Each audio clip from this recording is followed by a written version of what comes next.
नमस्कार। बात करते हैं 2025 के महाकुंभ की। एक पौराणिक कथा के माध्यम से आपको समझाता हूँ। अमृत कलश और कुंभ की परंपरा बहुत समय से है, यानी देवताओं और असुरों के समय से।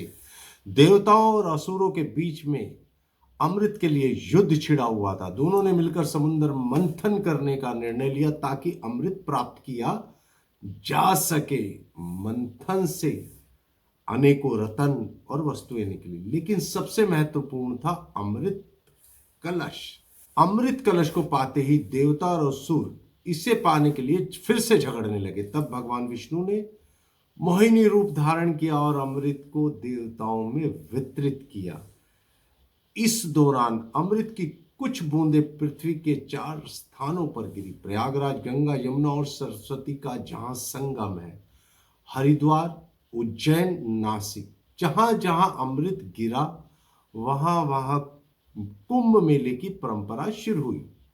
यह स्थान पवित्र हो गए और यहां स्नान करने से मोक्ष की प्राप्ति होने लगी।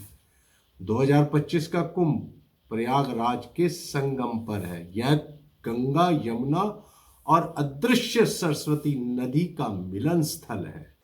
कुंभ का आयोजन तब होता है जब सूर्य, चंद्रमा और बृहस्पति विशेष खगोलीय स्थिति में होते हैं। तब धार्मिक आयोजन, संतों का प्रवचन, कथावाचन और यज्ञ जैसे आयोजनों का महत्व होता है। सांस्कृतिक एकता दर्शाती है। यह आयोजन लाखों श्रद्धालुओं, संतों और साधुओं को एकत्र करता है। महाकुंभ स्नान का एक क्रम और नियम है। कुंभ के मेले में स्नान का एक विशेष क्रम होता है।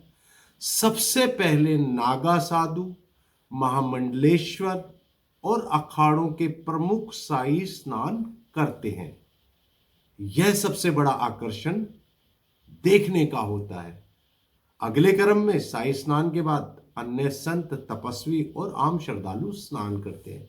महाकुंभ में स्नान करने से पहले और बाद में कुछ नियमों का पालन आपको करना चाहिए। शुद्धता, मन, वाणी और विचारों को शुद्ध रखें। ब्रह्म मुहूर्त में स्नान करें।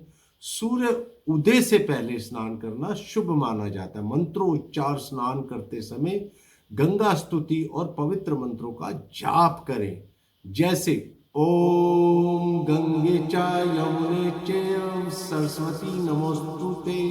स्नान के बाद जरूरतमंदों को अनाज, वस्त्र और दक्षिणा दान करें। पर्यावरण का ध्यान रखना बहुत महत्वपूर्ण है। गंगा में कचरा या अन्य अपवित्र चीजें डालने से बचें। महाकुंभ स्नान से लाभ होता है, पापों से मुक्ति मिलती है, सभी पापों का क्षय होता है, आध्यात्मिक उन्नति, आत्मा की शुद्धि और भगवान से जुड़ाव होता है। आपको स्वास्थ्य का लाभ मिलता है। गंगा के जल में डुबकी लगाने से मानसिक और शारीरिक शांति मिलती है। मोक्ष की प्राप्ति आपको महाकुंभ के या कुंभ के स्नान से प्राप्त होती है। कुंभ के स्नान से मोक्ष की प्राप्ति का मार्ग प्रशस्त होता है। महाकुंभ स्नान की एक प्रेरणादायक कहानी। एक बार एक गरीब किसान जिसका नाम धनराज था, बहुत कष्ट में जीवन बिता रहा था। उसका परिवार हमेशा बीमार रहता था और उसके खेतों में कभी फसल नहीं होती थी। एक दिन उसने एक संत से सुना कि महाकुंभ में गंगा स्नान करने से जीवन के सभी कष्ट दूर हो जाते हैं। धनराज ने तय किया कि वह प्रयागराज जाएगा। उसने थोड़ा पैसा और खाना बचाकर कुंभ में जाने का निर्णय लिया। जब वह संगम पहुंचा और गंगा में स्नान किया तो उसने महसूस किया कि उसके अंदर एक नई ऊर्जा का संचार हो रहा है। स्नान के बाद उसने संतों का आशीर्वाद लिया और जरूरतमंदों को भोजन और वस्त्र दान किए। कुछ महीने बाद उसके खेतों में भरपूर फसल हुई और उसका परिवार सुखी और स्वस्थ हो गया। कहानी का संदेश ये है, महाकुंभ केवल पवित्र स्नान का अवसर नहीं है, यह जीवन को शुद्ध और सकारात्मक बनाने का मार्ग है। गंगा की धारा केवल जल नहीं बल्कि जीवन की समस्याओं को बहाकर ले जाने वाली वो शक्ति है। महाकुंभ 2025 में आप इस दिव्य अनुभव का हिस्सा बने और इसका लाभ लें और अपनी आत्मा को शुद्ध करें।